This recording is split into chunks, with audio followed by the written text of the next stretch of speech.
Hello दोस्तों, आज फिर से आपका स्वागत है हमारे channel thought of the day में। आज मैं आपके लिए एक और भगवान बुद्ध की कहानी लेकर आया हूँ। कहानी का शीर्षक है सुख की नींद। दोस्तों, कहानी को हम बिना किसी देरी के स्टार्ट करते हैं। एक बार भगवान बुद्ध जंगल में अपने शिष्यों के साथ आराम कर रहे होते हैं। तभी उनका एक शिष्य उनके पास आकर बोलता है कि प्रभु, आप मुझे बताएं कि कल रात क्या आप आराम से सोए थे?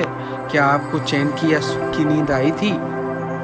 तो भगवान बुद्ध कहते हैं, हाँ शिष्य, मैं आराम से ही सोया था और मुझे बहुत अच्छी नींद आई थी। तो शिष्य उनसे कहता है, पर प्रभु, आप तो एक पर्णशैया पर सोए थे और कल रात तो हिमपात हुआ था, तो आपको सुख की नींद कैसे आ सकती है? तो भगवान बुद्ध मुस्कुराए और मुस्कुराकर उससे बोला कि हे शिष्य, तुम मुझे बताओ कि सुख की नींद आने के लिए क्या जरूरी है? भगवान बुद्ध उसे कुछ बताते हैं और पूछते हैं। वह उसे बताते हैं कि अगर तुम्हें एक आरामदायक बिस्तर पर सुलाया जाए और 4 सेविकाएं तुम्हारी सेवा करें और तुम्हें कालीन जो है वो मखमल का ओढ़ाया जाए, तो क्या तुम्हें सुख की नींद आएगी? तो शिष्य बोला, जी प्रभु, मुझे सुख की नींद आएगी।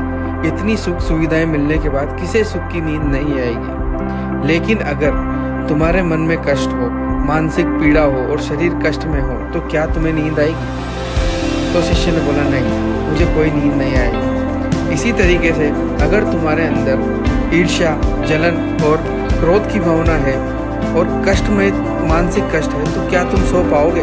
शिष्य ने बोला, नहीं। तो वही बात है, वो बोलते हैं कि मैंने अपने अंदर से क्रोध, ईर्ष्या, जलन और मानसिक कष्ट को पूरे तरीके से त्याग दिया है। इस वजह से मेरा मन एकदम शांत होता है और मुझे किसी भी पर्ण पर या जमीन पर तुरंत नींद आ जाती है। तो सुख की नींद के लिए मन का शांत होना बहुत जरूरी है, और अगर आपका मन शांत होता है तो आपको सुख की नींद जरूर आएगी।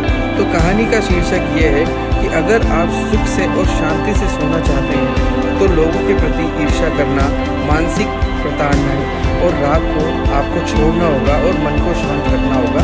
फिर देखिए, आपको भी हमेशा सुख की नींद आएगी। दोस्तों, आज की कहानी को यही समाप्त करते हैं। आई होप आपको कहानी बहुत पसंद आई होगी। हम लोग आगे भी आपके लिए इसी तरह की कहानियाँ लेकर आते रहेंगे। आज के लिए इतना ही। जय हिंद, जय भारत, जय श्री राम।